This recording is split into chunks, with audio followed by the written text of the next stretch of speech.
A crack formed across the fabric of reality. Silent, impossible, and glowing with power no world was prepared to understand.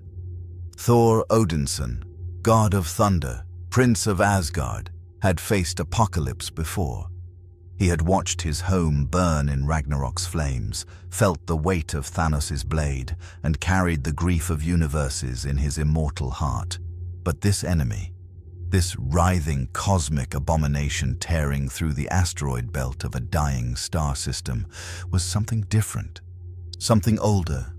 The creature had no name in any language Thor knew. It was entropy given form, a serpent of void black scales that consumed starlight itself. Its raw, fractured moons, its mere presence caused nebulae to collapse. Thor spun Stormbreaker in a wide arc, channeling the full fury of the storm through the enchanted Uru metal. Lightning erupted from his body in cascading torrents of white-blue energy, each bolt carrying enough power to vaporize a city. The cosmic beast shrieked, thrashing as divine electricity seared through its impossible flesh. "For Asgard!" Thor roared, driving forward with Mjolnir in his left hand, Stormbreaker in his right. Both weapons blazed like newborn stars. The creature's tail whipped through the vacuum, moving faster than thought. It caught Thor across the chest, launching him through 3 asteroid fields. He crashed into a chunk of frozen iron the size of Earth's moon, the impact creating a crater that glowed white-hot. Thor pushed himself up, blood floating from his lip in crimson droplets. His vision swam, but his grip on his weapons never wavered. He could feel the Bifrost energy still thrumming in his veins from his arrival here. The Rainbow Bridge's power that had carried him across galaxies to answer a distress call that had somehow reached New Asgard. That distress call had been a trap. The cosmic beast lunged, its maw opening to reveal rows of teeth made from collapsed stars. Thor met it head-on, driving Stormbreaker deep into its skull while Mjolnir hammered its jaw. The creature's blood, if it could be called blood, sprayed across the void in streams of liquid darkness that ate through asteroids like acid. Then Thor felt it, a shift in the fundamental fabric of space-time. The Bifrost energy in his system was reacting to something, resonating with a frequency that shouldn't exist. Behind the creature, reality itself was tearing. Not a portal, not a wormhole, a wound. The cosmic beast wasn't attacking him. It was fleeing, and it had led him here deliberately. No, Thor breathed, understanding flooding through him with terrible clarity. This wasn't a trap for him. This was a trap for the Bifrost itself. The dimensional tear pulsed with sickly green light, expanding rapidly. Thor could see machinery behind it, impossible architecture that violated the laws of physics he understood. Metallic, organic, wrong. And within that machinery, he glimpsed something that made even the god of thunder feel ice in his veins. Geometric patterns, adaptive technology, the unmistakable signature of assimilation. But this wasn't like anything he'd encountered before. This was evolved, corrupted, changed. The cosmic beast dissolved into the tear, its purpose fulfilled. And the wound in reality began to collapse, directly toward Thor. He tried to summon the Bifrost, to escape back to Earth. The Rainbow Bridge sparked to life around him in its characteristic aurora of color and light. But the dimensional tear was pulling at that same energy, drinking it in, using it to stabilize itself. Thor realized his mistake too late. He was the anchor. His Bifrost signature was what they wanted. "Heimdall!" he shouted to a guardian who could no longer answer. "Heimdall, close the bridge!" Reality inverted. The colors of the Bifrost twisted into impossible spectrums.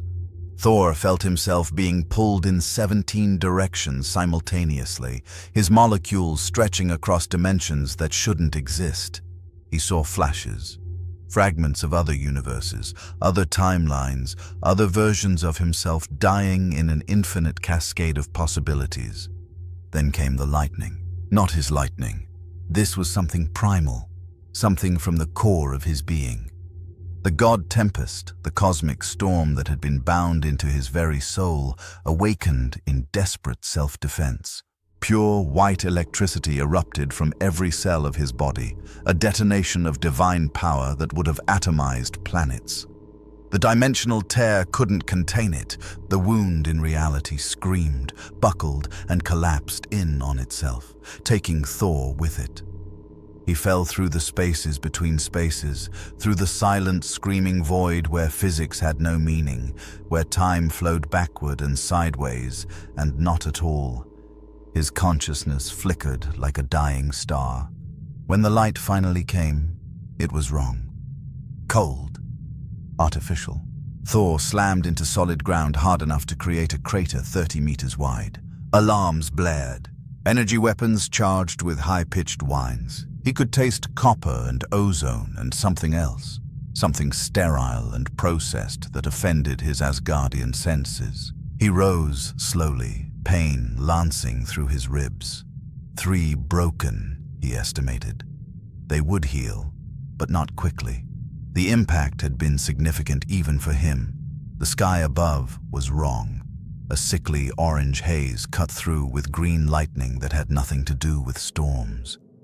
The ground beneath him was metal. Not just metal platforms or structures, but metal ground.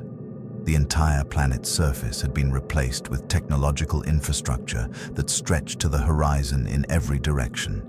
And approaching him were the drones.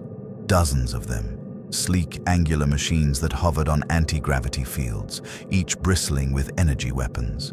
They moved with coordinated precision, surrounding him in a perfect tactical formation. On their chassis, barely visible beneath layers of corruption and mutation, Thor saw a symbol that made his blood run cold, a geometric pattern, 6-sided, modified, evolved, but unmistakable. The Borg. The drones opened fire. Thor summoned the lightning reflexively, and the sky answered. Mjolnir blazed in his hand as he spun, hurling it through the first wave of attackers. Metal screamed and exploded. Stormbreaker followed, carving through 3 drones in a single throw. Both weapons returned to his hands with satisfying weight. But something was wrong. The lightning felt different here, sluggish, like it was traveling through a medium that resisted its very existence. More drones poured from structures in the distance. Hundreds now, maybe thousands. Thor roared his defiance and prepared for war. Then the sky tore open, and a ship emerged that made his heart leap with confused hope. Sleek, elegant, bearing a familiar designation, USS Enterprise. The Enterprise materialized from warp with a flash of compressed light, its hull gleaming silver against the corrupted orange sky. It was larger than Thor remembered from Earth's historical records. More advanced, its nacelles humming with energy signatures that seemed impossibly refined. The ship hung in the atmosphere like a predator assessing prey, then pivoted with surprising grace for something so massive. A beam of golden light erupted from the ship's underside, vaporizing a cluster of drones that had been converging on Thor's position. The remaining machines immediately shifted tactics, breaking their attack pattern to target this new threat. Thor didn't wait for an invitation. He launched himself skyward, Stormbreaker blazing with lightning as he carved through the drone swarm. Each impact sent showers of sparking debris raining down onto the metal wasteland. The Enterprise provided covering fire, its phaser banks tracking with surgical precision. Within minutes, the immediate threat was neutralized. Smoking wreckage littered the crater around Thor's impact site. A voice crackled through the air, a communication field Thor recognized as a translation matrix. Unidentified individual. This is Captain Jean-Luc Picard of the Federation Starship Enterprise. We detected a massive energy signature consistent with temporal displacement. Stand down and prepare for transport. Thor glanced at the wreckage around him, then at the weapons still crackling in his hands. He had no idea where or when he was. The Borg symbol on those drones haunted him, but this Enterprise had saved his life. "I am Thor, son of Odin," he called out, his voice carrying on channels he hoped their systems could detect. "Prince of Asgard and Protector of Midgard, I accept your aid, Captain Picard." The golden light returned, but this time it enveloped Thor completely. He felt the peculiar sensation of molecular disassembly, not painful, but profoundly unnatural to his Asgardian biology. The wasteland planet vanished, replaced by the clean lines of a transporter room. 6 platforms, advanced holographic displays, and surrounding him, a dozen security officers in uniforms Thor didn't recognize, dark gray with subtle energy weaving, weapons drawn and aimed directly at him. "Stand down," a voice commanded from the doorway. An older man entered, bald, dignified, wearing a command uniform with 4 pips on the collar. His eyes held the weight of command and something else, genuine curiosity tempered with caution. "I am Captain Picard. Welcome aboard the Enterprise." Behind Picard strode a figure that made Thor's warrior instincts flare. Massive, powerful, with the distinctive ridged forehead of a Klingon. The being wore a similar uniform but moved with the controlled aggression of a born fighter. "Captain," the Klingon growled, his voice deep and resonant. This being destroyed 47 Neo-Borg drones with his bare hands and primitive weapons. He poses a significant threat. Primitive. Thor's eyes narrowed. These are weapons forged in the heart of dying stars by the greatest smiths in the 9 realms. I assure you, Klingon, there is nothing primitive about them. The Klingon's eyes gleamed with something that might have been respect. "I am Worf, son of Mog, Strategic Operations Officer, and I have faced many warriors who made bold claims."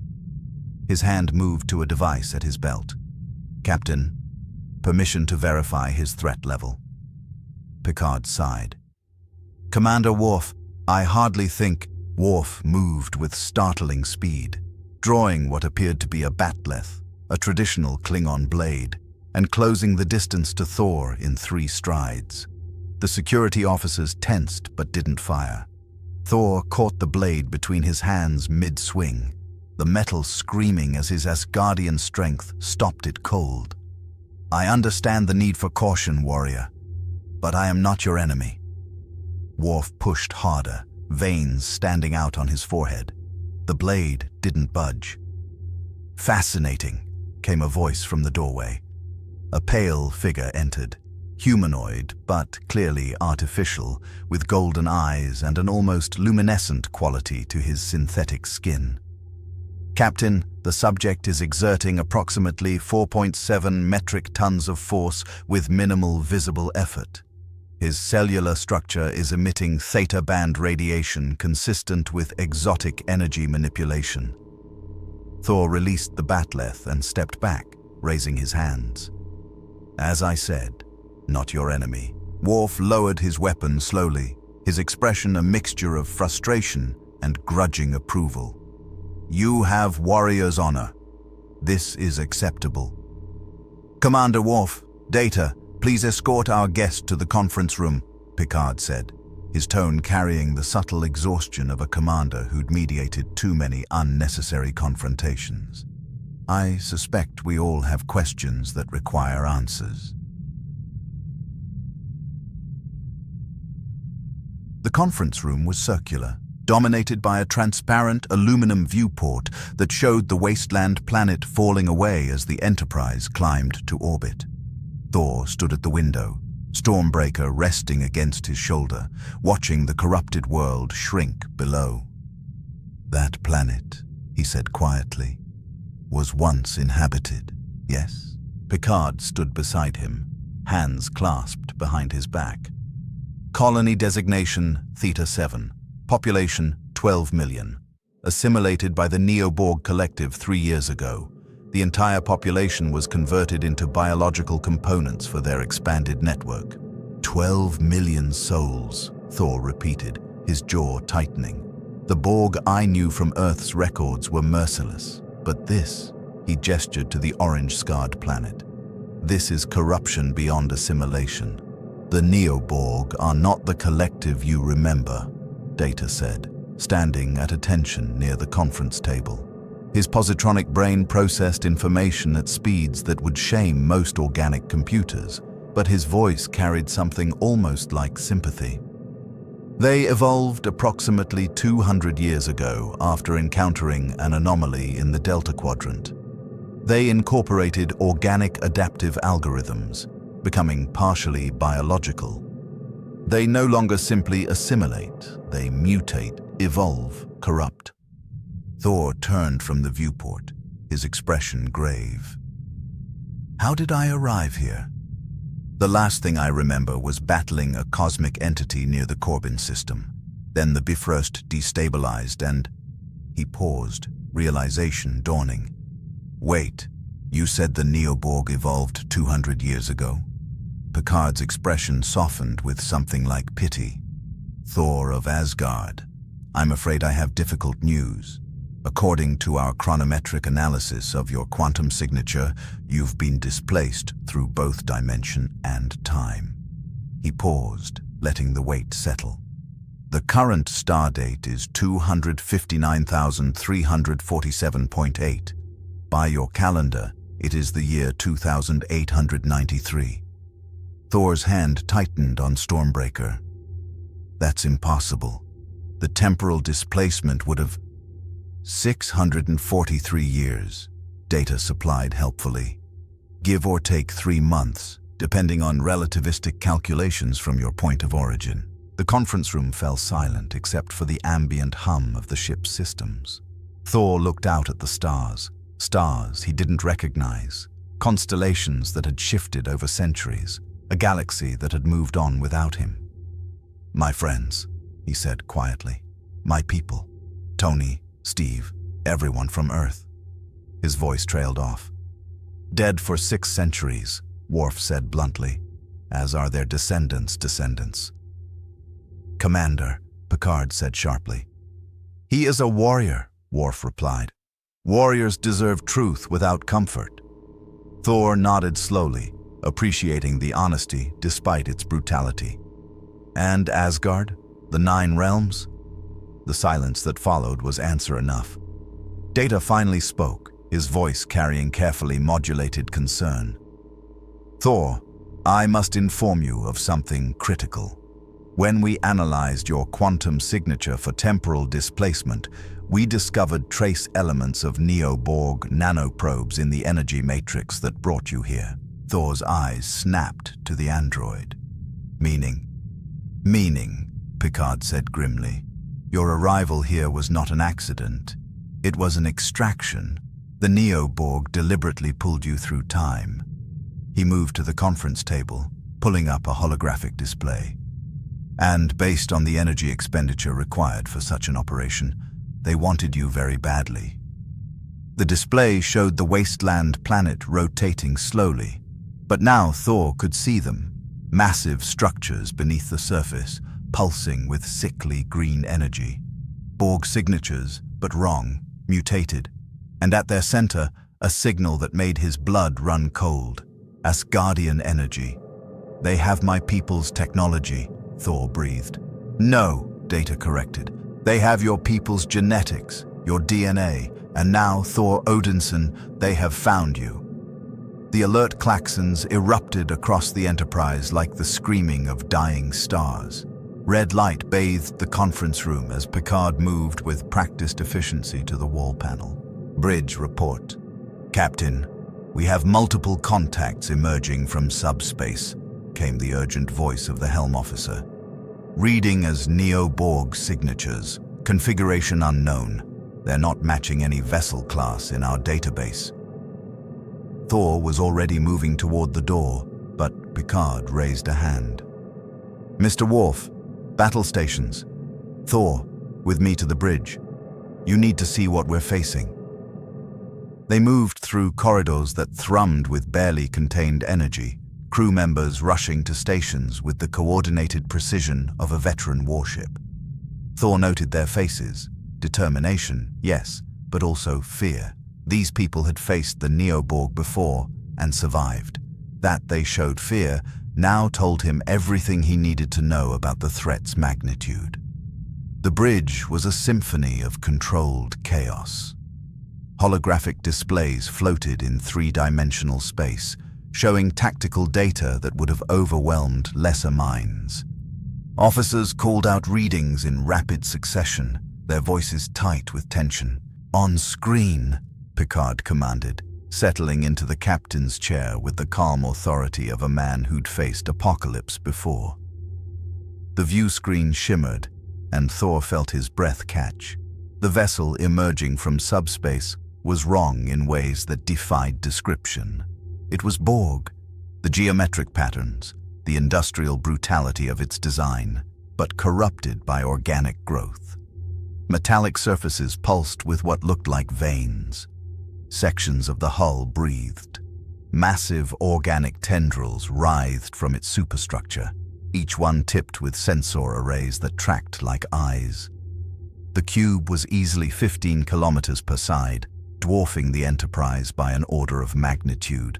But it was the color that disturbed Thor most, not the cold gray-green of the Borg he'd read about, but a sickly, bioluminescent purple that seemed to throb with malevolent intelligence.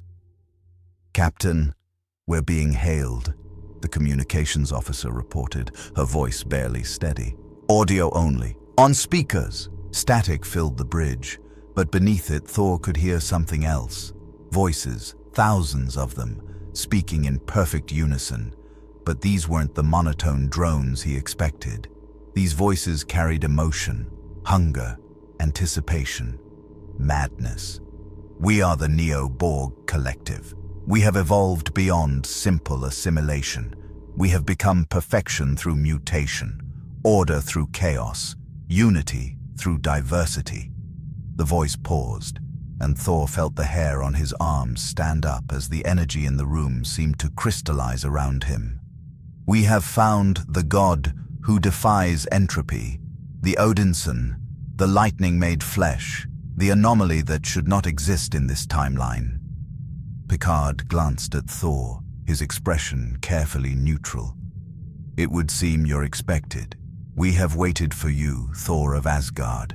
We have tasted your people's essence. We have consumed their worlds. We have integrated their divinity. But you are the prize. The god Tempest itself compressed into mortal form." Thor stepped forward, his voice carrying the authority of ages. "I am Thor, son of Odin, and I do not negotiate with abominations. Release any who you have taken. Withdraw from this system, and perhaps I will grant you a swift end, rather than the suffering you deserve." The response was laughter, thousands of voices laughing in perfect synchronization, a sound that made even Worf flinch. "You misunderstand, Godling. We do not seek negotiation. We seek apotheosis. Your arrival was calculated, engineered, inevitable. The cosmic entity you fought was ours. The dimensional tear was ours. Every moment of your journey here was orchestrated to bring you to us." Data's fingers flew across his console. "Captain, I'm detecting massive energy buildup across all sections of their vessel. Power signature is unprecedented. They're channeling exotic particles through organic neural pathways. We will take your power, Thor Odinson. We will dissect your divinity. We will integrate the god Tempest into our collective consciousness, and with it, we will transcend the limitations of flesh, machine, and time itself." "Shields to maximum," Picard ordered. "Charge all phaser banks and load quantum torpedoes. Transmit priority 1 distress signal to..." The Neoborg cube didn't wait for him to finish. Space itself seemed to tear as weapon ports opened across the cube's surface. Not the neat, precise arrays of traditional Borg vessels, but organic maws that pulsed and writhed.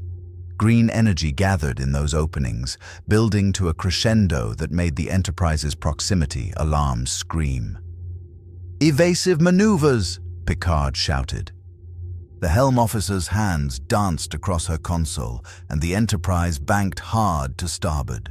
But the Neoborg had anticipated the move. Cutting beams, not the clean disruptor fire of old Borg weapons, but writhing tentacles of corrupted energy. lashed out across the void. One caught the Enterprise's port nacelle, and the ship shuddered violently. Sparks erupted from multiple consoles. An ensign was thrown from her station, caught by Worf's quick reflexes. "Shields at 63%, data reported with inhuman calm. Hull breach on Deck 12, emergency force fields holding." Thor had felt enough. "Get me outside." Picard turned to him sharply. "Absolutely not. You're the prize they're after. Exposing yourself is the only way to draw their fire from your ship," Thor interrupted. "I've fought in the void before, Captain. And if they want the God of Thunder, then let them taste lightning." Another barrage slammed into the shields. The view screen showed 3 more Neoborg vessels emerging from subspace, smaller than the cube, but no less terrifying. They moved with organic fluidity, more like hunting predators than starships. "Shields at 40%, data announced. At current rate of fire, we have approximately 97 seconds before shield collapse." Worf locked eyes with Thor, warrior recognizing warrior. "The cargo bay has emergency airlocks. I will show you." "Commander, I gave no such order," Picard began. "With respect, Captain," Thor said, already moving toward the turbo lift with Worf. "I am not under your command, and those abominations want me, then let them come." The turbo lift doors closed on Picard's objection. As the lift descended, Worf spoke without looking at Thor. "The void will kill most beings in seconds. Even with your physiology, I have fought in the space between stars," Thor said quietly. "I have stood in the heart of neutron stars and walked through black holes. The void cannot harm me, Klingon. But I appreciate your concern." Worf's lips twitched in what might have been a smile. "I merely wish to ensure you would survive long enough to be an interesting opponent later. When this is over, we will test your strength properly." "I look forward to it." The cargo bay was massive, designed to hold entire shuttlecraft. Worf moved to an emergency control panel while Thor approached the exterior airlock. Through the transparent aluminum, he could see the battle unfolding, the Enterprise dancing between cutting beams, firing quantum torpedoes that barely scratched the Neoborg cube's adaptive hull.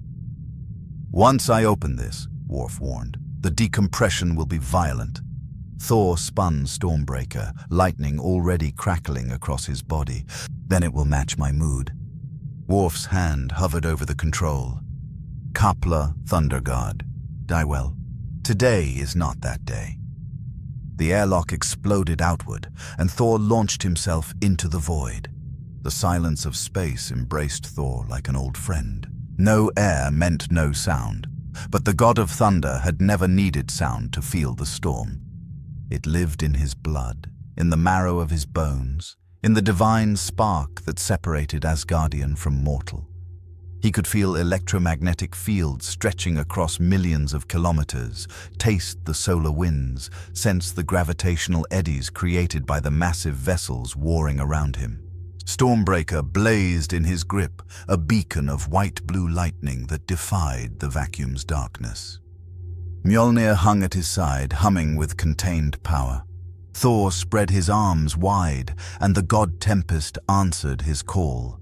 Lightning erupted from his body in a sphere of crackling energy that expanded outward like a newborn star. It arced through the void, following the magnetic field lines, seeking the Neoborg vessels with the inevitability of fate itself.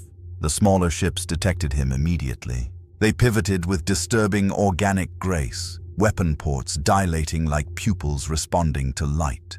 But Thor was already moving, propelling himself through space with controlled bursts of electromagnetic force. He slammed into the first vessel like a meteor, Stormbreaker leading. The blade punched through the corrupted hull, and Thor poured lightning directly into the ship's systems. Metal screamed silently. Organic components withered and burned. The vessel's bioluminescent glow flickered and died. But as Thor ripped his weapon free and prepared to move to the next target, he saw something that made even him pause. The ship was regenerating, not with the mechanical efficiency of traditional Borg adaptive technology, but with biological speed. Flesh-like tissue flowed over the wound, metallic cells dividing and multiplying, sealing the breach in seconds. The vessel's glow returned, pulsing with renewed vigor. And then Thor felt it, a sudden drain on his power. The lightning he'd channeled into the ship wasn't dissipating. It was being absorbed, analyzed, stored. No, he breathed in the silence of space. The Neoborg vessel turned its weapon ports toward him, and they began to glow with a familiar white-blue light. His own lightning reflected back at him. Thor raised Stormbreaker defensively as the corrupted energy lashed out. The impact sent him tumbling through space, his trajectory only stabilizing when he caught himself with a magnetic anchor. The lightning that hit him was wrong, cold where it should have been warm, discordant where it should have harmonized with his divine essence. They had taken his power and made it alien to him. The Enterprise swooped past, its phaser banks carving through one of the attacking vessels. The ship banked hard, coming alongside Thor's position. Through the bridge viewport, he could see Picard gesturing urgently toward the main cube. Thor followed the captain's indication and felt his blood run cold. The massive cube had begun to glow, not with the sickly purple of before, but with crackling white-blue electricity that danced across its organic hull. Tendrils of lightning, his lightning, arced between its geometric sections, powering systems that pulsed with terrifying vitality. They weren't just analyzing his power, they were integrating it, evolving with it. Thor launched himself toward the Enterprise, using Stormbreaker to pull against the ship's magnetic field. He landed on the hull with enough force to dent the ablative armor, then made his way to an auxiliary airlock. The inner door cycled open to reveal Worf, who hauled him inside with surprising strength. "That was foolish," the Klingon growled as atmosphere flooded the chamber. "It was necessary," Thor countered, though he could taste the truth in Worf's words. "They're adapting to my power faster than I anticipated." Minutes later, Thor stood in the Enterprise's conference room, dripping condensation from the sudden atmospheric transition. Picard, Data, and Worf surrounded him, along with a new figure, a tall woman with silver hair and eyes that seemed to calculate probabilities faster than thought itself. "This is Commander LaForge," Picard introduced. "Chief Engineer. She's been analyzing what just happened out there." LaForge pulled up holographic displays showing energy readings that made Thor's head spin. "Your lightning operates on principles that shouldn't exist in our universe," she said without preamble. "It's not just electricity. It's fundamental force manipulation wrapped in what our sensors read as divine quantum signatures. When the Neoborg absorbed it, they didn't just copy the energy output. They copied the underlying reality warping principles." "Explain it in terms a god can understand," Thor said, his patience thin. Data stepped forward, his golden eyes meeting Thor's without fear. "They have stolen a piece of your divinity, and with each subsequent exposure to your power, they will steal more, evolving their technology to incorporate Asgardian capabilities." He paused, then delivered the devastating conclusion. "If you continue to use your lightning against them, you will make them unstoppable." The conference room fell silent, except for the ambient hum of the ship's systems and the distant rumble of phaser fire as the battle continued outside. "Then I won't use lightning," Thor said quietly. "Your other abilities are formidable," Worf acknowledged, "but without your primary weapon, you are significantly weakened. The Neoborg cube alone could assimilate this entire sector. We need—" "Captain!" The urgent voice came through the comm system. "Long-range sensors are detecting a massive energy spike from the cube. They're not firing. They're opening something, a transwarp conduit, but the signature is wrong. It's not going anywhere. It's going—" When? Picard's face went pale. Temporal mechanics, data, analysis. Data's fingers blurred across a console he'd pulled from the wall. The Neoborg are opening a temporal rift, but the destination coordinates are... He stopped, his synthetic features showing what might have been shock. Captain, they're targeting the past. Specifically, they're targeting Asgard. The energy signature suggests a time frame of approximately 600 years ago. Thor's fist slammed down on the conference table hard enough to crack it. They're going to assimilate my people in the past. That's how they have Asgardian DNA in this timeline. They're creating a stable time loop. Worse, LaForge said, her voice tight. If they succeed in assimilating Asgard in the past, they'll have had 600 years to integrate divine technology into their collective. The Neo-Borg we're fighting now will be exponentially more powerful. They'll retroactively improve themselves across the entire timeline. A temporal paradox weapon, Picard said, his command training warring with his moral philosophy. They're weaponizing causality itself. Thor stood, Stormbreaker crackling with barely restrained power. Then we stop them. We destroy that cube before they can complete the rift. We've tried, Worf said bluntly. Our weapons barely scratch their adaptive hull. Even quantum torpedoes are now being absorbed and analyzed. They're learning from every attack. Data's console beeped urgently. He studied the readout, and for the first time since Thor had met him, the android seemed genuinely disturbed. Captain, I've completed the analysis of the Neoborg biological components, the Asgardian genetic material they're using. It's fresh, integrated within the last standard year. That's impossible, Thor said. Asgard fell during Ragnarok. There are no Asgardians left to... He stopped, realization dawning like a terrible sunrise. Unless they've already succeeded. Unless they've already gone back and assimilated my people, and we're living in the timeline where they won. The conference room's lights flickered as another barrage struck the shields. Shields at 28%, came the bridge officer's voice. Captain, we need to retreat, or we'll be assimilated within minutes. Picard looked at Thor, warrior to warrior, commander to prince. The choice is yours, Thor of Asgard. We can run, regroup, find another way, or we can make our stand here, knowing it may be our last. Thor's grip tightened on Stormbreaker. Through the viewport, he could see the temporal rift widening, reality tearing open to reveal the swirling chaos of the time vortex. Somewhere in that chaos was his past, his people, his home. We fight, Thor said simply. And if we fall ensuring that abomination never reaches Asgard. The Enterprise shuddered as another cutting beam raked across its shields, the lighting on the bridge flickering from white to emergency red and back again. Thor could feel the ship's pain as if it were a living thing. Perhaps in some way it was. These people treated their vessel with the reverence Asgardians showed their greatest warriors. Shields at 19%, Data reported, his fingers dancing across the tactical console with inhuman precision. At current rate of degradation, complete shield failure in 43 seconds. Picard's jaw tightened.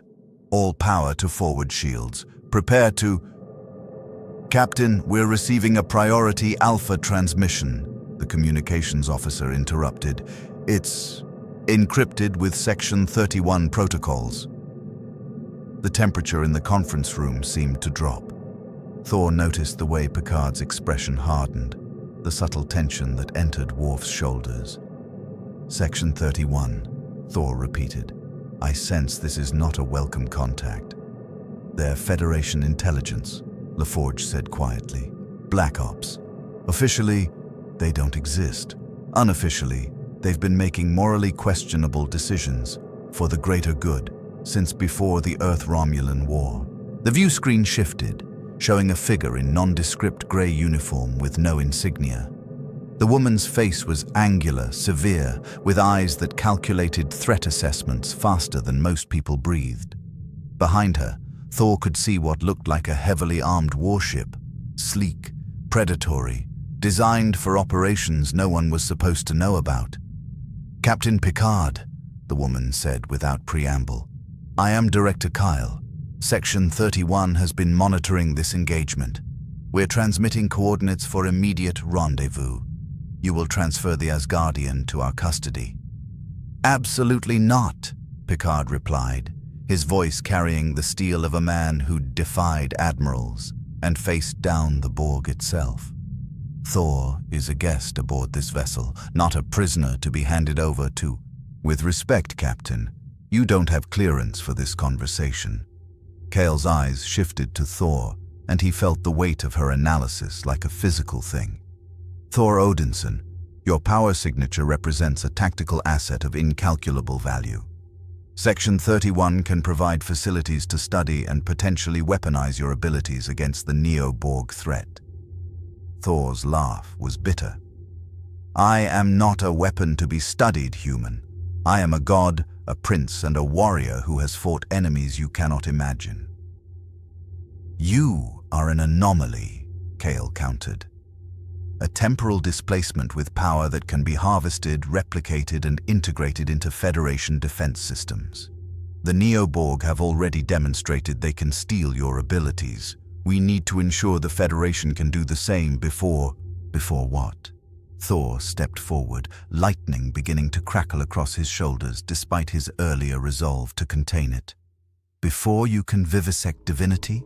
Study the god Tempest like some laboratory curiosity? I have seen the darkness that lives in desperate hearts, Director. I have watched Hydra, the Red Skull, Thanos. All justified their atrocities with the same logic. For the greater good. For survival. For the future." The Section 31 warship was moving closer, its weapon ports glowing with charged energy. Not targeting the Enterprise yet, but the threat was implicit. "Thor," Picard said quietly, "if you resist, they will classify you as a hostile entity. The full weight of Section 31 will..." An explosion rocked the Enterprise, but this one came from a different direction. The view screen automatically shifted, showing one of the Neoborg scout vessels erupting in a cascade of organic debris and metallic fragments. A new ship had entered the battlefield. It was massive, angular, with the distinctive aggressive design of Klingon engineering magnified to dreadnought scale. Its hull was scarred from 1,000 battles, and its disruptor banks glowed with barely contained fury. "Klingon warship Kales's Wrath hailing us," the communications officer reported, surprise evident in her voice. "Chancellor Martok himself is requesting to speak with Thor Odinson." The view screen split, Director Kale on one side, her face tight with barely controlled anger, and on the other a grizzled Klingon whose face bore the scars of countless battles. His hair was grey, his armor dented and repaired 100 times, but his eyes burned with the fire of a warrior who'd never learned the meaning of surrender. "Thor, son of Odin," Martok's voice boomed through the bridge speakers. "I am Chancellor Martok of the Klingon High Council. We have studied the ancient records of your deeds, how you fought alongside the Avengers, how you brought Ragnarok to Asgard rather than let it fall to Hela's corruption, how you stood against Thanos when half the universe turned to dust." Thor found himself standing straighter. Here, at least, was someone who understood honor. "You are a warrior worthy of Stovokor," Martok continued. "The Klingon Empire does not forget those who fight with glory. We offer you sanctuary, an alliance, and a chance to face the Neoborg with warriors at your back who will not see you as a laboratory specimen." "Chancellor," Director Kale cut in, her voice icy, "this is Federation space. You have no jurisdiction." "The Khitomer Accords grant us authority to intervene in matters of shared security," Martok shot back. "And the Neoborg are a threat to all spacefaring civilizations. If the Federation wishes to imprison a warrior of Thor's caliber, then the Klingon Empire will stand against such dishonor." The Enterprise's bridge fell silent as the weight of potential interstellar incident settled over everyone. Picard stood, his command presence filling the space. "Director Kyle, Chancellor Martok," he said with the careful diplomacy of a man walking a tightrope over an abyss. "May I suggest that debating jurisdiction while the Neoborg prepare a temporal assault on the past is perhaps not our most productive use of time?" As if to emphasize his point, the massive Borg cube pulsed with energy. The temporal rift widened further, reality tearing like aged fabric. Through the breach, Thor could see swirling chaos, colors that shouldn't exist, time flowing in multiple directions simultaneously. Data's console screamed urgent warnings. "Captain, the temporal rift has stabilized. The Neo-Borg are beginning to send probes through. If my calculations are correct, they will reach Asgard's time stream in approximately 17 minutes. Thor felt something shift inside him, a sensation he'd felt only a handful of times in his long life. It was the moment before Ragnarok, the instant before he'd driven Stormbreaker into Thanos' chest, the heartbeat before he'd chosen to let Asgard burn rather than let it fall to darkness. The moment when every choice led to damnation, and the only question was which damnation he could live with. His power flickered, unstable. The lightning that had always answered his call now felt sluggish, corrupted by the Neoborg's analysis. Each time he used it, he made them stronger. But without it, how could he hope to stop a temporal invasion? "Captain Picard," Thor said quietly, "you mentioned in our earlier conversation that you had something, a weapon. You called it the Chronolance." Picard's expression became guarded. "That project is classified far beyond even my clearance level. I shouldn't have mentioned it at all. But it exists." Thor's eyes locked onto Picard's. "And if it can manipulate time as its name suggests, it may be our only chance to prevent the Neoborg from reaching Asgard." "The Chronolance is a prototype," LaForge interjected, her engineer's caution warring with desperate hope. "It's never been tested. The theory is sound. Create a temporal feedback loop that reverses localized causality. But the power requirements are astronomical. We'd need an energy source equivalent to a neutron star's output sustained over several minutes." Thor felt the god tempest stirring in his chest, responding to the implied challenge. "How much power?" Data pulled up calculations that filled 3 holographic displays.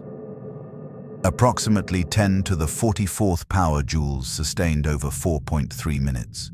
For context, that is roughly equivalent to the total energy output of Earth's sun over 2 weeks, compressed into a fraction of the time." "And if such power were available?" Thor pressed. LaForge met his eyes, understanding dawning. "Then theoretically, yes. We could create a temporal reversion field large enough to undo the Neoborg's incursion. Send them back through their own rift, seal the breach, prevent them from ever reaching Asgard." "At what cost?" Worf demanded. The engineer's silence was answer enough. "At what cost?" Worf repeated, his voice dropping to a dangerous growl. LaForge pulled up another series of calculations, and Thor saw Picard's face pale as he read them. "The energy source would need to be positioned at the epicenter of the temporal reversion field," she said slowly. "The feedback would be catastrophic. Whatever provides that power would be essentially atomized across 17 different temporal layers simultaneously. Obliteration across time itself," Data clarified helpfully. "The subject would not merely die. They would be erased from causality at a quantum level. No afterlife, no Valhalla, no spiritual continuity of any kind, complete existential cessation." Thor felt the weight of those words settle over him like a shroud. To die in battle was glorious, a warrior's reward, entry to the halls of his fathers. But this was annihilation on a level that even gods feared. "There must be another way," Picard said, his voice carrying the determination of a man who'd spent a lifetime finding alternatives to sacrifice.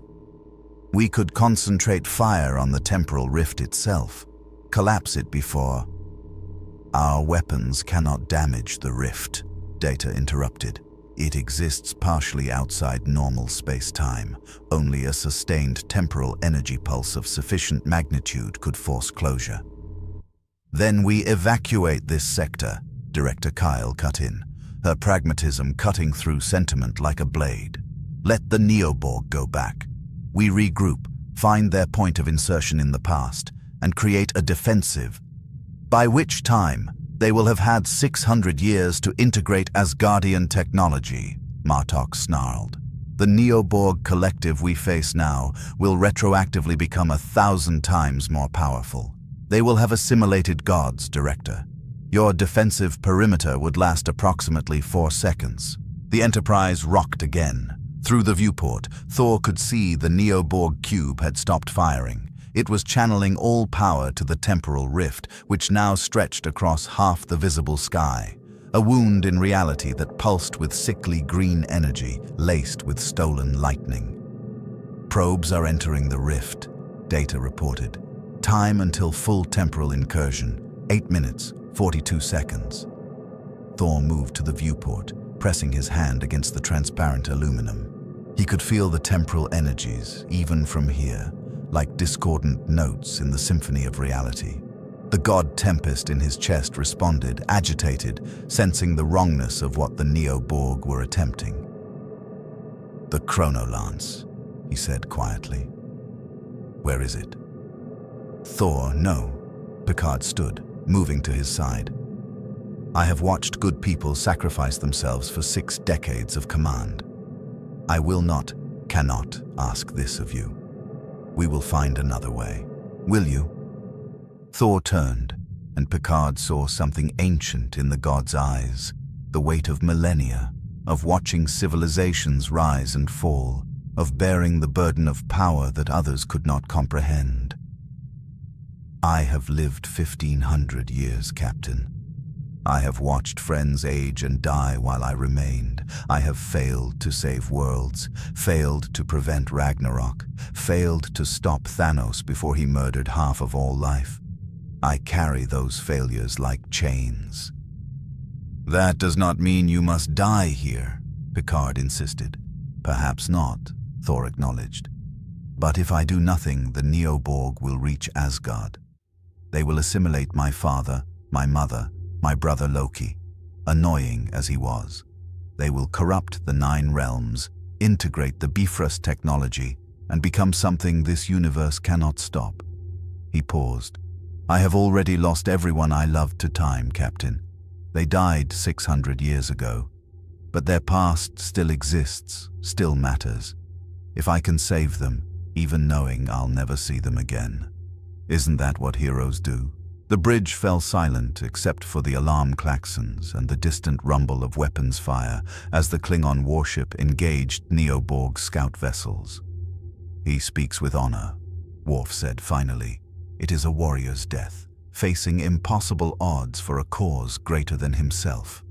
"It's erasure from existence," LaForge countered, her engineer's mind rebelling against the physics of it.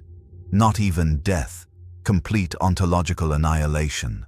"Then perhaps I will finally find peace," Thor said, and the weariness in his voice made even Director Kyle fall silent. Picard studied Thor for a long moment, and the god saw recognition there, the understanding of one warrior to another, one commander who'd made impossible choices to another who now faced the same. "If we do this," Picard said slowly, "we do it right." "Data, how long to retrofit the Enterprise's main deflector array to project the Chronolance matrix?" Data's fingers blurred across his console. "The device is stored in a classified facility 3 light-years from here. At maximum warp with Klingon escort and Section 31 clearance codes, we could retrieve it in 46 hours. Installation and calibration would require another 18 hours. The temporal incursion will be complete in 8 minutes, Thor said flatly.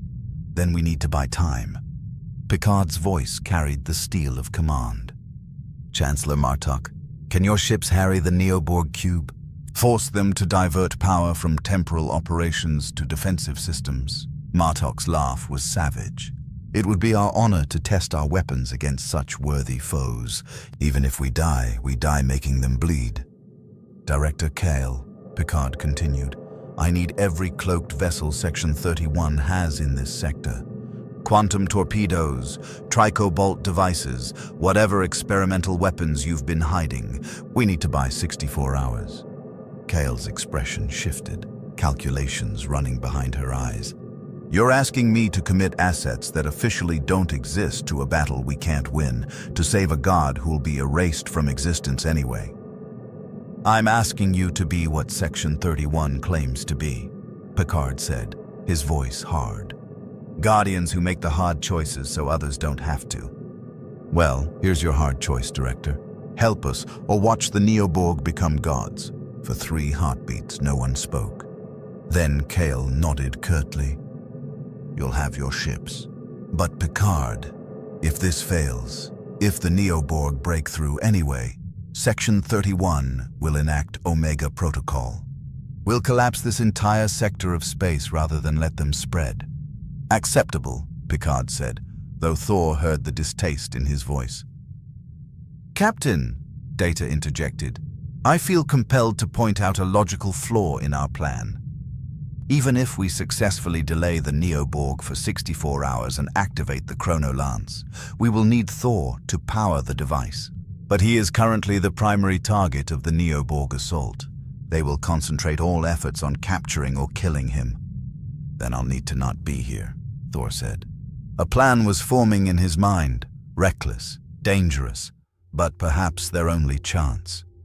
Worf, your people have cloaking technology, yes? We do, the Klingon confirmed. But our cloaks cannot hide you from Neoborg sensors. They track multiple spectrums simultaneously. They track me because they've analyzed my power signature, Thor said. But what if I'm not using my power? What if I go silent, become just another biological entity among millions in Federation space? LaForge caught on immediately. You want to hide among a civilian population, somewhere dense enough that even enhanced sensors couldn't pinpoint one humanoid among thousands. The Romulan colony of New Remus, Martok suggested. 3 billion inhabitants, enough exotic radiation from their mining operations to mask almost any energy signature. You would trust Romulans with our most valuable asset, Kyle demanded. I would trust them to be pragmatic, Picard countered. The Neoborg threaten them as much as us. Commander LaForge, can we get Thor to New Remus undetected? If we use the Kahless's wrath as a decoy, make it look like Thor is aboard their vessel, we might be able to slip him away in a cloaked shuttle. She pulled up tactical displays. It's a long shot, but I have made a career of long shots, Thor said, managing a grim smile. Very well. I will hide like a coward while warriors die. But know this, the moment your Chronolance is ready, I will return, and the Neoborg will learn why even death itself fears the god Tempest. Another massive impact rocked the Enterprise. The view screen showed the temporal rift expanding further, reality bleeding at its edges. Time until full incursion? Picard asked. 6 minutes, 11 seconds, Data replied. Picard stood, his command presence filling the bridge. Then let's make those 6 minutes count. All ships, this is Captain Jean-Luc Picard of the Enterprise. We are implementing Operation Temporal Denial. Our mission, survive long enough to become the nightmare the Neoborg never saw coming. The cloaked shuttle slipped away from the Enterprise like a shadow peeling from a dying star. Thor sat in the cramped passenger compartment, Stormbreaker and Mjolnir resting across his knees, forcing himself to remain still. Every instinct screamed at him to return to the battle, to stand with warriors who were dying to buy him time. But Worf had been explicit. Any use of his power would light up Neoborg sensors like a supernova. Stealth required absolute discipline. Through the small viewport, he watched the battle unfold in eerie silence. The Kahless's wrath had positioned itself directly between the Enterprise and the Neo-Borg cube, its massive frame absorbing punishment that would have vaporized smaller vessels. Disruptor fire painted space in shades of crimson and gold. 3 Section 31 stealth ships decloaked simultaneously, launching tricobalt devices that tore chunks from the cube's organic hull, chunks that immediately began regenerating, growing back like cancerous tissue. The pilot, a young Romulan woman named Sela, who'd volunteered for this mission, guided the shuttle with expert precision, using the battle's chaos as cover. ETA to New Remus, 47 hours at current velocity, she reported. The Federation is broadcasting false energy signatures to make it appear you're aboard the Klingon flagship. Will they believe it? Thor asked. Does it matter? We die either way if they catch us. Sela's pragmatism reminded Thor of ancient Asgardian warriors who'd learned to speak truth without sentiment. But I've smuggled dilithium through Dominion blockades. I can smuggle a god past the Borg. The shuttle executed a precision warp jump, and the battlefield vanished, replaced by the streaking stars of faster-than-light travel. Thor felt the familiar disorientation of subspace transition, his Asgardian physiology rebelling against physics that never existed in his native universe. Rest, Thor Odinson, Sela advised. The next 2 days will test your patience more than your strength. She was right. The hours crawled past with agonizing slowness. Thor meditated, attempting to calm the god tempest in his chest. The storm within him sensed his agitation, his desire for battle, his guilt at hiding while others fought. Lightning flickered beneath his skin, threatening to break free. He thought of Asgard. Not the burning realm of Ragnarok, but Asgard as it had been in his youth. Golden spires reaching toward alien stars, the Bifrost shimmering like a frozen rainbow, his mother's garden where impossible flowers bloomed in impossible colors. He thought of his father, stern and wise, whose disappointments had cut deeper than any blade. He thought of Loki, whose schemes and betrayals had been born from a love neither of them could properly express. All gone. Dead for 6 centuries in this timeline. But in the past, they still lived, still laughed, fought, loved, dreamed. And the Neoborg wanted to corrupt those memories, to turn the Golden Realm into another organic processing center for their collective madness. No, Thor whispered to the empty shuttle. Not while I still draw breath. 41 hours into the journey, Sela's console erupted with urgent warnings. We have a problem, she said, with the calm of someone who'd faced death too many times to panic. Long-range sensors are detecting Neo-Borg scout ships on intercept courses. Multiple vectors. They're not searching randomly. They know our general trajectory. Thor's hand tightened on Stormbreaker. They shouldn't be able to detect us through the cloak. They can't, Sela confirmed, her fingers dancing across the controls. But they don't need to. They're running probability algorithms, calculating likely hiding spots based on our strategic position. It's what I would do. She pulled up a tactical display showing a web of Neo-Borg vessels spreading across their route like a spider's web. We have perhaps 20 minutes before they narrow the search enough to find us. Then we fight, Thor said, lightning beginning to crackle across his shoulders. Then we die, and your sacrifice means nothing, Sela countered. There's another option. New Remus has a sister colony, Old Remus, a failed terraforming project abandoned 70 years ago. Radiation levels are toxic to most organic life, but the interference would mask us better than any cloak. How long to reach it? 3 hours, but we'd have to drop out of warp, use conventional thrusters to approach. Any Neo-Borg ships that spot us would have time to intercept. Thor studied the tactical display, his warrior's mind calculating angles and probabilities. What are our odds? Sela's smile was sharp. Romulans don't believe in odds. We believe in audacity and precision. Hold on to something, God of Thunder. I'm about to show you why Section 31 recruited me." The shuttle dropped from warp directly into the gravity well of a gas giant, using the planet's magnetic field to mask their energy signature. Sailor dove toward the atmosphere, pushing the shuttle's structural integrity to its limits. The hull began to glow from friction, temperature warnings screaming. "There," she said, pointing to a cluster of derelict satellites orbiting the planet. Pre-Federation era, centuries old, still outputting residual radiation. She threaded the shuttle through the satellite graveyard with centimeters to spare, using each piece of debris as cover. Behind them, Thor could see Neo-Borg scout ships emerging from warp, their sensor sweeps painting the area in sickly green light. One sweep passed directly over their position. The shuttle's cloak flickered, power systems straining. Sailor cut all non-essential systems, including life support. The temperature in the cabin plummeted. Thor's breath misted in the sudden cold, but his Asgardian constitution barely noticed. Sailor, however, began to shiver despite her thermal gear. The Neoborg sweep passed. The scout ships moved on, searching other vectors. Sailor waited a full 10 minutes before reactivating systems.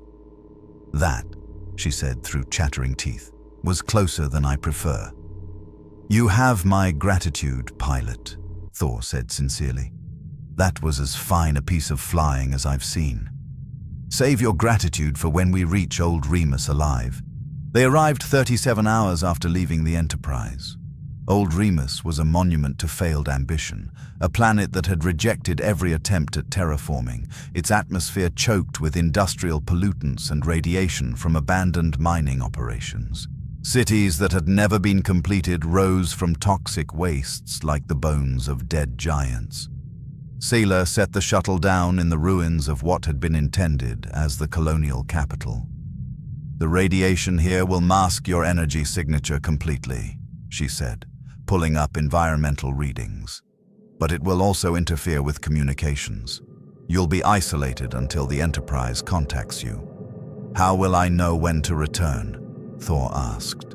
She handed him a small device, a chronometer modified with Federation encryption. "This will receive one specific signal when the Chronolance is ready and calibrated. When it activates, you'll have approximately 40 minutes to reach the designated coordinates before the temporal window closes." Thor took the device, feeling its weight, so small to carry such consequence. "What will you do?" he asked Sailor. "Return to the battle. My cloak still works, and Section 31 needs every advantage." She met his eyes, and Thor saw the fatigue there, the weariness of someone who'd fought too long in shadows. "Will it work, Thor Odinson? Will your sacrifice actually save us?" "I don't know," Thor admitted. "I have fought gods and monsters, conquered worlds and defended realms, but I've also failed. I've watched Asgard burn, watched Thanos win, watched everyone I love turn to dust. So I cannot promise you victory, pilot, but I can promise that I will give everything I have, everything I am, to ensure the Neoborg never reach my people." Sellar nodded slowly. "That's all any warrior can promise." She initiated the shuttle's launch sequence. "Kapla, Thor. May you die with honor." "May we all survive with it," Thor replied. The shuttle lifted off, its cloaking device engaging as it climbed through the toxic atmosphere. Within moments, it was gone, leaving Thor alone in the ruins of a failed colony on a dead world. He found shelter in what had been a government building, its roof half collapsed, its walls covered in corrosion. Through the broken windows, he could see the twisted spires of other abandoned structures, monuments to hubris and hope. Thor sat among the ruins, weapons across his knees, and waited. The god Tempest churned in his chest, impatient, eager for the battle to come. But for now, all he could do was wait and remember, and prepare himself for the oblivion that awaited. 64 hours to save the past by erasing himself from the future. The chronometer ticked down, each second an eternity. The chronometer activated on the 59th hour. Thor had been meditating, attempting to commune with the god Tempest, when the device blazed with urgent light. A holographic message materialized above it, Picard's face, haggard and bloodied, background showing a bridge barely holding together. Thor, the Chronolance is installed, but we're out of time. The Neo-Borg have breached our defensive line. They know what we're planning. They've adapted, evolved. They're sending everything they have directly at the temporal rift. If they complete the incursion before we activate the lance, it's over. Static distorted the image. When it cleared, Thor could see Data working frantically at a console, sparks raining around him. "We need you now," Picard continued. "Not in 40 minutes, now. Coordinates are locked to your device. There's a Romulan warbird waiting at the edge of the system, the IRW Valdor. Captain Seller has agreed to transport you directly to the Lance's activation point." Picard leaned closer, and Thor saw the exhaustion in his eyes, the look of a commander who'd pushed his people beyond their limits and knew he was asking for more. "Thor, I won't lie to you. The odds are astronomical. The Neoborg know you're the key. They'll throw everything at you the moment you emerge. You might not make it to the activation point. You might die before." "Then I die fighting," Thor interrupted, though Picard couldn't hear him. "As all warriors should. But if you succeed," Picard's image flickered again, "if you manage to power the lance and reverse the temporal incursion, know that we will remember you. The Federation will remember, and in some timeline, some version of reality, your people will live free because of what you do here." The message ended. The chronometer displayed coordinates and a countdown. 18 minutes until the Valdor's position became compromised.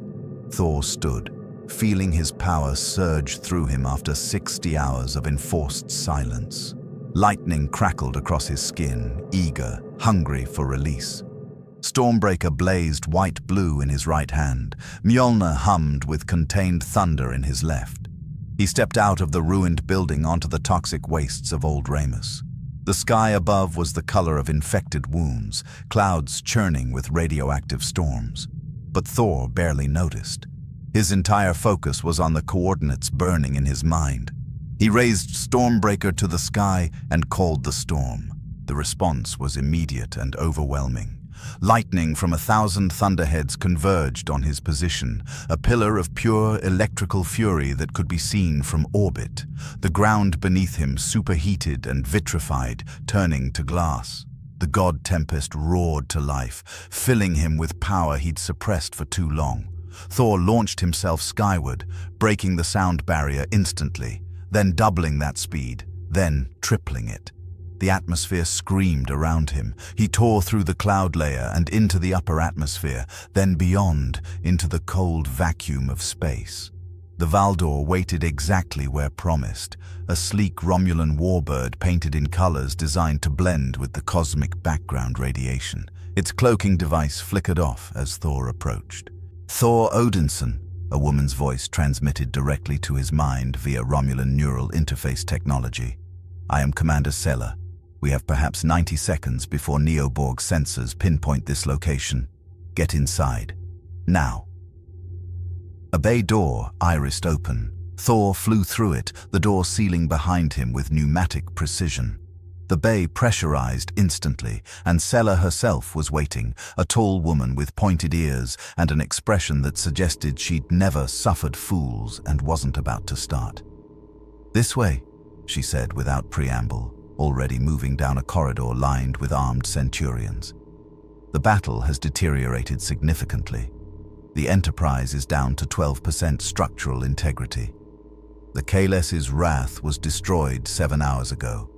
Chancellor Martok's escape pod was recovered, but 3,000 Klingons died buying you time."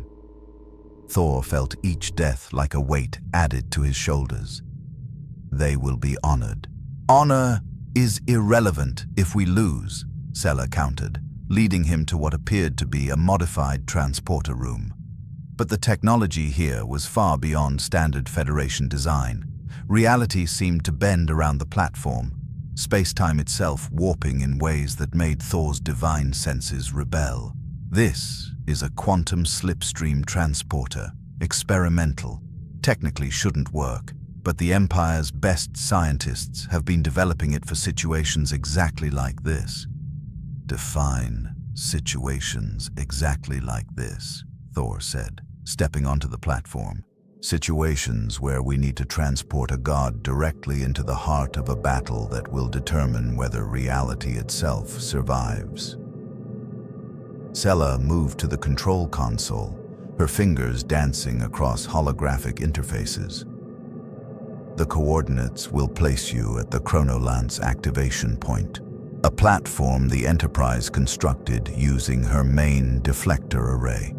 You'll be exposed, vulnerable, and approximately 200 kilometers from the nearest friendly ship. And the Neoborg? Everywhere. She pulled up a tactical display that showed the battlefield. What Thor saw made even him pause.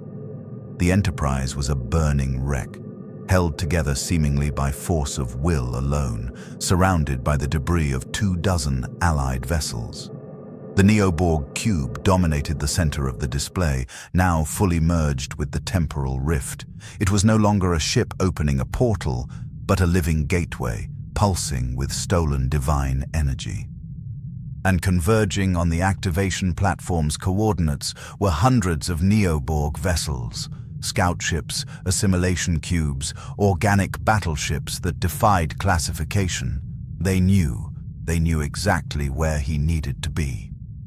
The moment you materialize, Sela continued, they will fire everything they have. The platform has minimal shielding, enough to protect the Lance itself, but not you.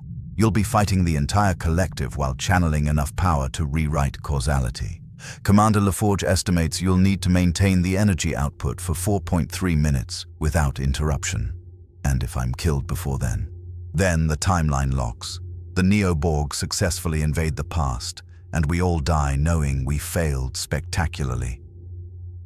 Sela met his eyes, and Thor saw something unexpected there. Not fear, but respect. My people have fought the Borg for centuries. We've lost worlds, colonies, billions of lives. If you can actually stop them, if you can undo their greatest victory. She paused. The Romulan Star Empire will sing songs of Thor Odinson for 1,000 years.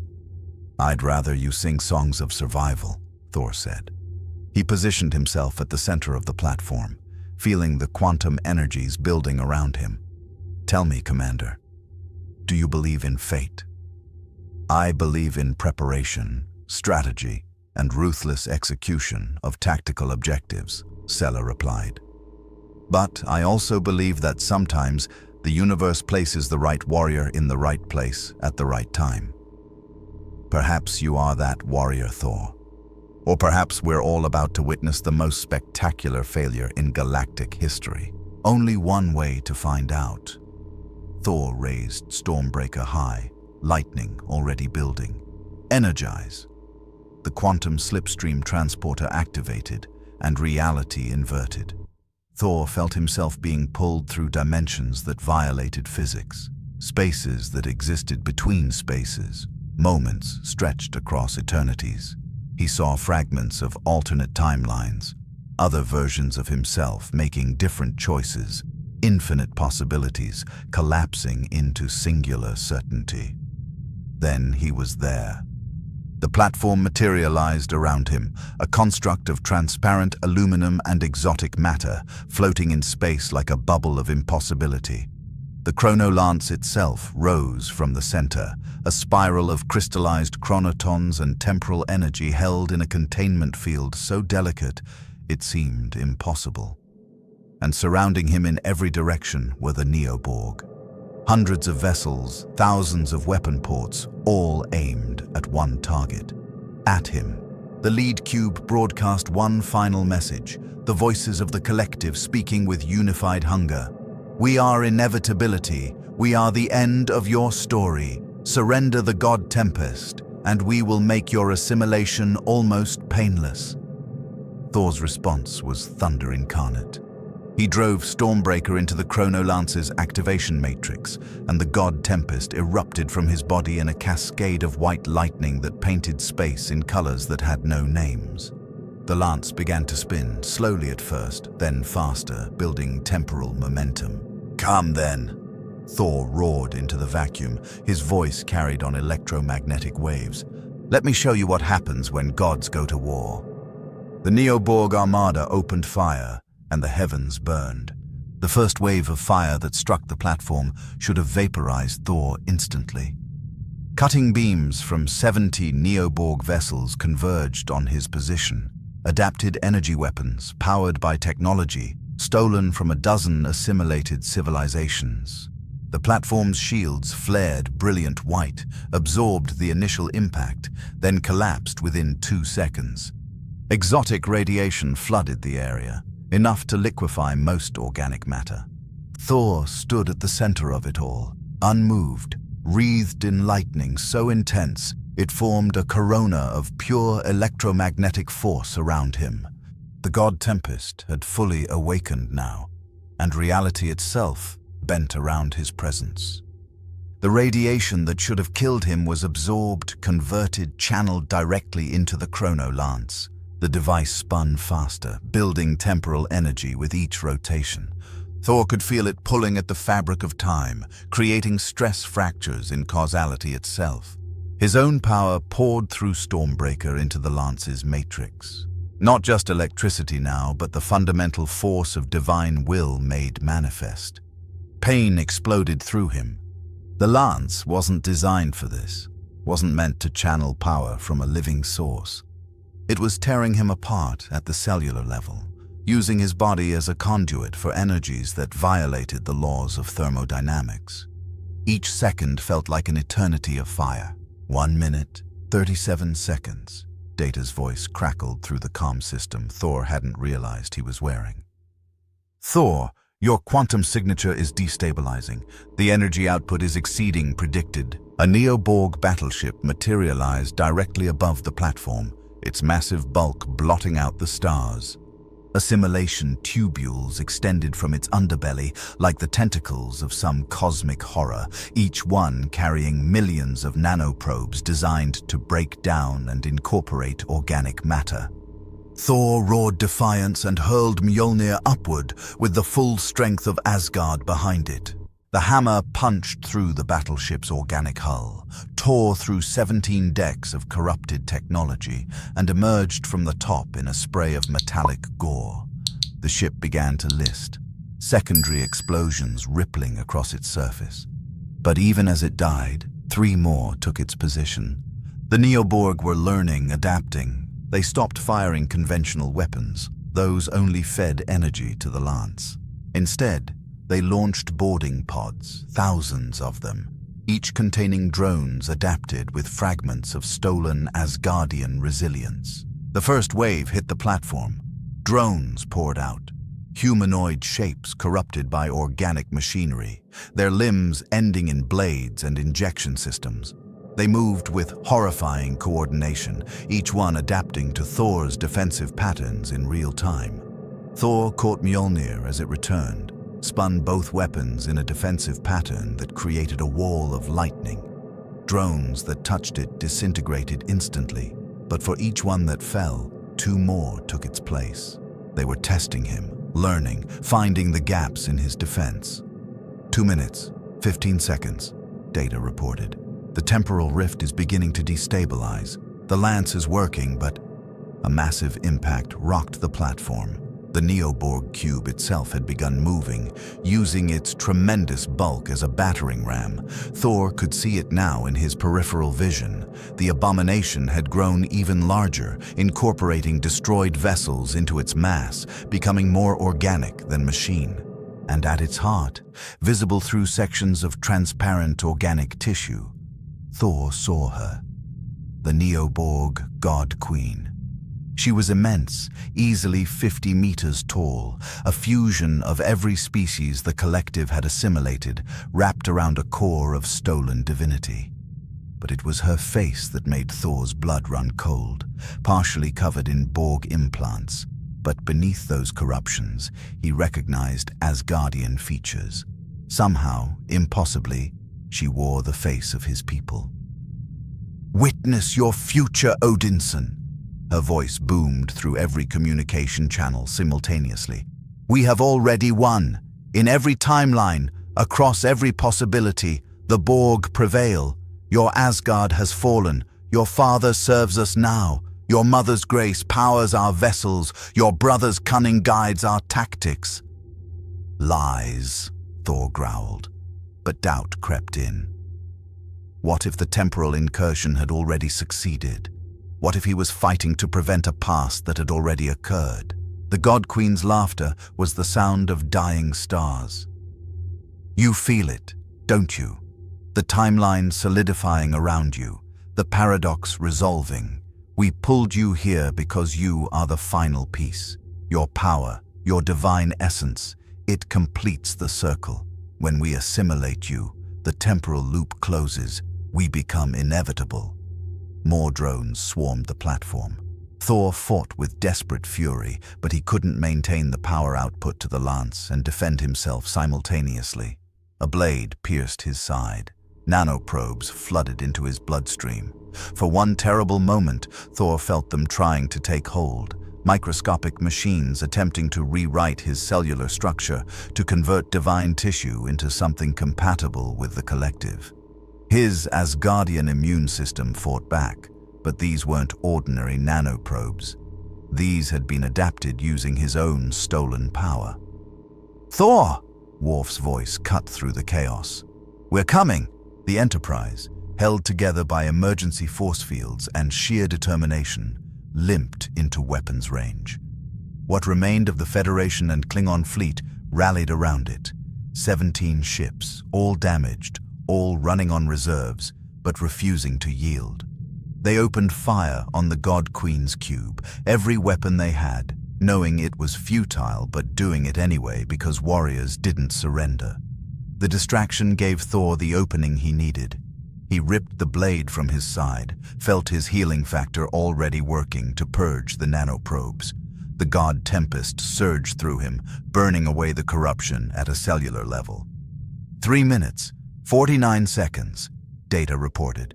"Thor, the lance is at 87% charge, but your life signs are irrelevant," Thor gasped. Blood floated around him in zero gravity, crystallizing in the cold of space. "How much more?" 23 seconds. "But Thor, the feedback will..." The God Queen moved. Despite her immense size, she was fast, pulling herself through the cube's organic corridors toward the platform. Thor could see her now through the transparent sections, a nightmare of biology and technology, driven by the collective consciousness of trillions of assimilated minds. "You cannot stop what has already begun," she proclaimed, her massive form tearing through the cube's outer hull to reach him directly. "We are your past. We are your future. We are eternal." "No," Thor said quietly, feeling the lance reach critical charge. The device was screaming now, temporal energies building to levels that threatened to tear a hole in reality itself. "You are evolution without purpose, adaptation without meaning. You have forgotten what it means to choose, to sacrifice, to stand alone against the darkness because it is right." The God Queen's massive hand reached for the platform, energy fields crackling around her fingertips. "Then die meaninglessly, little god." 4 minutes, 3 seconds. Data's voice was barely audible now. "Thor, you need to release the temporal pulse now. If you wait any longer..." "I know," Thor interrupted. He could feel it, the exact moment when the lance reached optimal charge. Any more, and it would explode, taking him and everything in a light-year radius with it. Any less, and the temporal reversal wouldn't be strong enough to seal the rift. Around him, the Allied fleet fought with everything they had. The Enterprise's nacelle exploded, but Picard kept her in the fight. A Klingon bird of prey rammed a Neo-Borg destroyer, both vessels detonating in a cascade of warp core breaches. Section 31 ships decloaked for suicide runs, buying seconds with their lives. All of it to give him this moment. Thor looked up at the God Queen, at the temporal rift bleeding reality behind her, at the cube filled with the stolen essence of his people. He thought of Asgard as it had been, golden and beautiful and impossibly alive. He thought of his father's pride, his mother's love, Loki's complicated brotherhood. He thought of every moment of his 1,500 years, every choice, every battle, every victory and defeat that had led him to this singular point in space and time. For Asgard, Thor whispered. He released the god Tempest in its entirety. The transformation was instantaneous and absolute. Thor's physical form dissolved into pure energy, not just electricity, but the fundamental force of storms given consciousness. He became lightning incarnate, a living tempest of white fire that expanded outward in a perfect sphere. The Chronolance drank it all, spinning so fast it appeared to be standing still, building temporal momentum that bent reality in increasingly impossible ways. "Now!" Picard's voice screamed. "Data! Activate the containment field now!" The lance fired. Time stopped. Not metaphorically, not poetically. Time, the fundamental progression of causality that governed all existence, froze solid like a universe holding its breath. The Chronolance's pulse expanded outward as a visible wave of crystallized chronotons, moving slower than light but faster than thought. Where it touched, temporal mechanics inverted.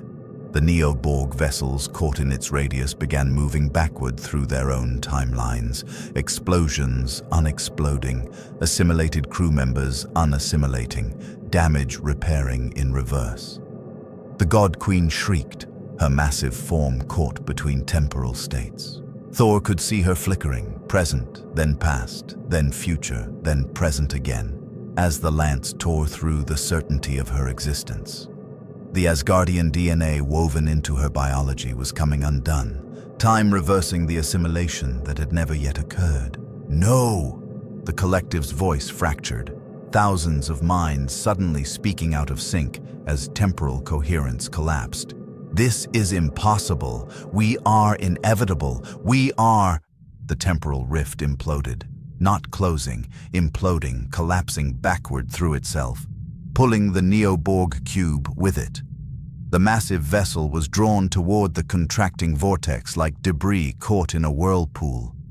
Its organic sections writhed, attempting to break free, but temporal gravity was absolute.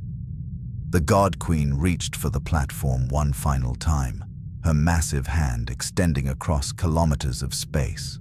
Her fingers came within meters of where Thor's energy form still blazed, maintaining the lance's power output. "You have only delayed us," she hissed through failing vocal systems. "We exist in every timeline, in every possibility. We will find another way. We will always find another way. Then I will stop you in every timeline." Thor's voice emanated from the storm itself, no longer contained in a single body. In every possibility. Forever. The rift collapsed completely, creating a temporal shockwave that swept across the battlefield. The Neoborg cube was pulled through, the God Queen's scream cutting off mid-syllable as she was dragged into the cascading chaos of unmade time. Scout ships, battleships, assimilation vessels, every Neoborg craft caught in the reversion field began to dissolve, not destroyed, but unmade, their futures erased, their pasts altered, their present rendered uncertain. The Enterprise rocked as the shockwave passed over it. On the bridge, Data's console exploded in a shower of sparks, but the android's positronic brain worked faster than the cascading temporal energies could affect. "Captain, the temporal reversion is exceeding calculated parameters," Data reported, his voice tight with what might have been concern. The wave is expanding past the Neo-Borg vessels. It's reaching toward the timeline itself. If it continues, it will undo everything, Picard finished, understanding dawning with horror. Including Thor's arrival, including the battle, it will create a paradox cascade. Worse, LaForge's voice came through, strained with pain from a dozen injuries. It will erase Thor from causality completely. Not just kill him, remove him from existence across all timelines simultaneously. He'll never have lived, never have fought, never have existed at all. Through the viewport, they watched as Thor's energy form began to destabilize. The god Tempest was being pulled apart by the very forces it had unleashed, spread across 17 temporal layers as the lance's feedback loop reached critical mass. "Thor!" Worf's voice cracked with uncharacteristic emotion. "Release the lance, let it go." But Thor couldn't. The moment he stopped channeling power, the temporal reversion would collapse, the rift would stabilize, and the Neoborg would complete their incursion. He had to hold on long enough for the timeline to seal, long enough to ensure the past remained unchanged, even if it meant his complete erasure from reality. The god Tempest screamed as temporal forces tore through it. Thor felt himself being pulled in impossible directions, forward through time, backward through causality, sideways through dimensions that shouldn't exist. He saw fragments of his own history unraveling, his battle with Thanos dissolving into uncertainty, his coronation on Asgard flickering like a dying hologram, his first meeting with the Avengers fading to statistical improbability, his birth. No! The collective consciousness that was Thor Odinson fought back with every fragment of will he possessed. He was the god of thunder, the storm incarnate, the Odinson who had defied fate itself. He would not be unmade, not until the task was complete. He poured everything into the lance, not just his power, but his memories, his experiences, his very identity. The device drank it all, converting lived moments into temporal energy, burning away centuries of existence to fuel the reversion. In the Enterprise's sensor readings, Data watched as Thor's quantum signature began to fragment. "Captain, he's not dying. He's being redistributed across the temporal spectrum. Every moment of his existence is becoming fuel for the Lance's final pulse." "Can we stop it?" Picard demanded. "No. The process is self-sustaining now. Thor has become the temporal anchor." Data's voice carried something almost like sorrow. "He is quite literally writing himself out of history to ensure history remains written correctly." The temporal rift was almost sealed now. The last Neoborg vessels were being pulled through, their screams of rage and defiance fading into temporal static. The God Queen made one final attempt to resist, her massive form anchoring itself to the present, with adaptive technology that tried to evolve faster than time could erase. Thor focused every remaining fragment of his being on her. Lightning, pure, white, divine, struck the God Queen directly, carrying with it the accumulated weight of 1,500 years of heroism, sacrifice, and defiant hope. She shattered like glass, her form dissolving into quantum foam. The last pieces of her were dragged through the closing rift, and suddenly, silence. The temporal rift sealed with a sound like reality sighing in relief.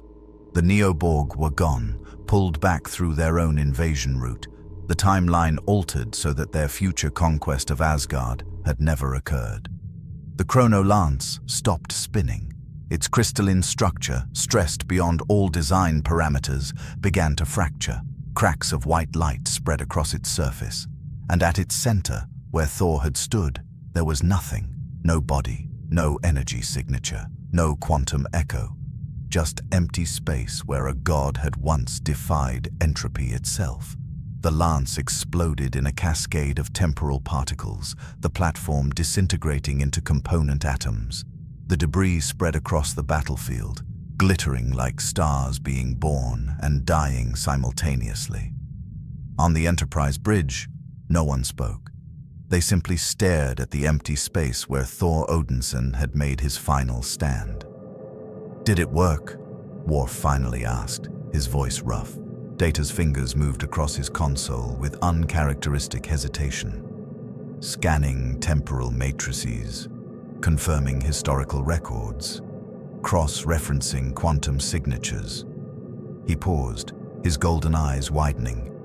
"Captain, Asgard's timeline has been restored. No records of Neo-Borg assimilation exist. The invasion never occurred." "And Thor?"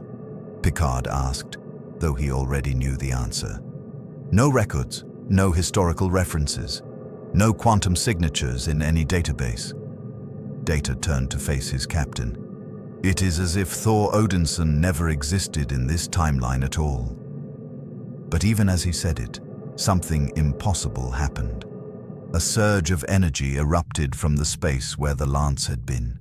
Not temporal energy, but something older, more fundamental. Lightning without thunder, storm without clouds, will without form. It coalesced for just a moment into a shape that might have been a man, might have been a god, might have been the memory of both. And in that moment, every sensor on every surviving ship detected the same impossible phenomenon. A voice, carried on electromagnetic waves that shouldn't exist, speaking words that had no source. The Bifrost remembers. Then the energy dispersed, scattering across the cosmos in a billion directions at once. Some fragments fell toward distant stars. Others dove into black holes. Still others simply vanished into the quantum foam that underlies reality itself. And in one specific direction, toward a region of space where 600 years earlier, a rainbow bridge had once connected 9 realms. A single bolt of white lightning traveled faster than light, moving backward through time, seeking something that existed in the moment before causality had been rewritten. Thor's eyes opened. He was falling. No, he had been falling. The cosmic beast's tail had just struck him, launching him through the asteroid field. He felt the impact crater forming beneath him as he crashed into the frozen iron moon, exactly as he remembered. But something was different, wrong, right. He pushed himself up, blood floating from his lip, and stared at his hands. They were solid, real. He was alive, corporeal, existing in a moment he remembered living before. The cosmic beast lunged toward him, its maw opening wide. But Thor saw it differently now, saw the dimensional manipulation hidden in its movements, saw the trap being laid. He understood with crystalline clarity what was about to happen. The Bifrost energy in his system began to resonate with something ahead of him. Reality prepared to tear. "No," Thor said quietly. He didn't summon the Bifrost to escape. Instead, he channeled its energy differently, not as a pathway, but as a weapon. The Rainbow Bridge's power erupted from him in a controlled burst, not of transportation, but of pure reality-anchoring force. The dimensional tear that was forming, the wound the Neoborg had engineered to pull him forward through time, met the Bifrost's stabilizing energy and collapsed before it could fully manifest. The machinery Thor had glimpsed behind it, the impossible architecture of adaptive technology, shattered across 17 dimensions simultaneously. The cosmic beast, its purpose fulfilled or failed, dissolved into quantum foam and vanished. Thor floated in the silence of space, alone among the asteroids, and felt something impossible. Memories that belonged to a future that would never happen. 64 hours hiding on old Remus, Worf's grudging respect, Picard's moral certainty, Data's android curiosity, the taste of the god Tempest as it consumed him, the moment of erasure as he wrote himself out of existence. All of it impossible, all of it real. "The Bifrost remembers," he whispered, understanding now what those final words had meant. The Rainbow Bridge existed outside normal causality. It was a pathway through dimensions, through time itself. When Thor had been erased from the timeline, the Bifrost had retained the imprint of his existence and used that imprint to write him back into reality at the exact moment before the temporal extraction. He had saved the future by erasing himself from it, and the universe, grateful or indifferent, had given him back his past. Thor looked up at the stars. Stars he recognized now, constellations that existed in his proper time. Somewhere out there, the Federation was just beginning to explore deep space. The Borg were still confined to the Delta Quadrant, centuries away from their evolutionary transformation into the Neo-Borg. Picard was perhaps not yet born. Data was still decades from activation. And Asgard, golden, impossible Asgard, still stood among the 9 realms, its people free and alive, unaware of the temporal assault they would never face. Thor activated his communicator, sending a signal that would reach New Asgard on Earth. Heimdall's successor, this is Thor. I'm returning home, and I have a warning that must be preserved in Asgard's archives, encrypted, protected, to be opened only if specific temporal signatures are ever detected. He would record everything: the Neoborg, the God Queen, the temporal assault, the Chronolance, the names of warriors who had died in a future that no longer existed, but whose courage deserved to be remembered somehow, somewhere. Picard, Data, Worf, LaForge, Martok, Sella, Kyle, and especially the young Romulan pilot named Sellar, who had smuggled a god through enemy territory and asked only that he save them all. The Bifrost activated around Thor, summoned by Asgardian technology, and he felt its familiar rainbow embrace. As he traveled home through the quantum tunnels between worlds, he caught glimpses of other timelines, other possibilities, fragments of the future he had prevented. In one, he saw the Enterprise G, whole and unmarred, exploring strange new worlds. In another, he saw Worf, older and grayer, telling stories of ancient warriors to a generation that had never known war. In a third, he saw the Federation and Klingon Empire, strong and allied, facing threats with courage rather than desperation. And in the last glimpse, so brief he might have imagined it, he saw a memorial, a statue on some Federation world 600 years hence. It depicted a figure wreathed in lightning, holding a hammer and an axe, with an inscription in languages both ancient and futuristic. To the unknown warrior, who stood at the edge of entropy and said no. May we all find such courage when our moment comes. Thor smiled. Unknown warrior indeed. Perhaps that was how it should be. A victory without glory, a sacrifice without witnesses, heroism that erased itself so that others could continue to live. The Bifrost deposited him on Earth, in New Asgard, where Valkyrie was waiting with questions about why he'd been gone 3 days instead of the 3 hours he'd promised. Long story, Thor said, managing a grin despite the weight of impossible memories. Involving time travel, the Borg, and the most elaborate temporal paradox you've ever heard of. You're buying the beer while you tell it, Valkyrie said, but her eyes showed concern.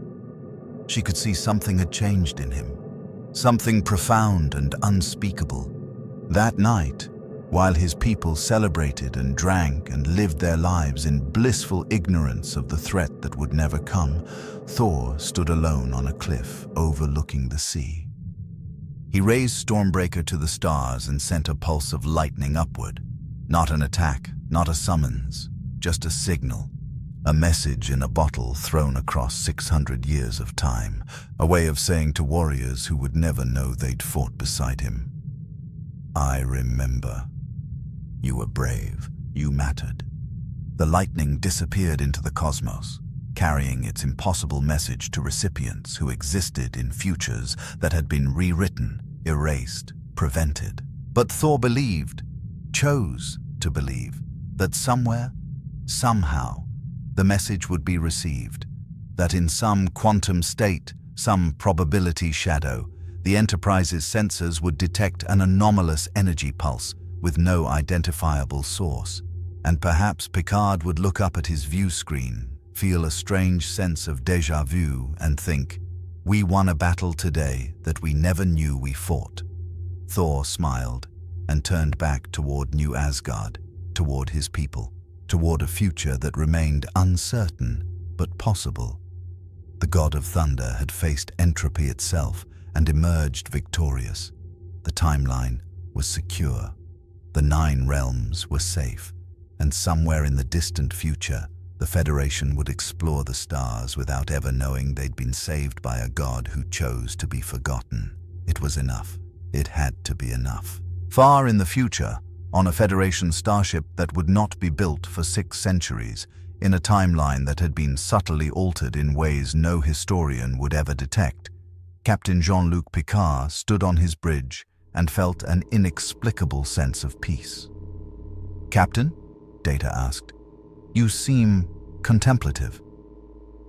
"I was just thinking," Picard said slowly, "about the nature of heroism, about sacrifices made that no one ever knows about warriors who fight battles in the shadows so that others can live in the light." A philosophical observation, Data noted, but oddly specific. Picard smiled. Perhaps, or perhaps just the musings of an old captain who's grateful to be exploring peaceful space. He looked out at the stars, at a universe that seemed somehow safer than it should be, and raised his cup of Earl Grey. "To the unknown warriors, Data, may their sacrifices never be in vain." Data processed this, found no logical reference point, and simply nodded. "To the unknown warriors, Captain. They drank to heroes they would never meet, in a timeline saved by a god who no longer existed. New worlds await. More stories soon."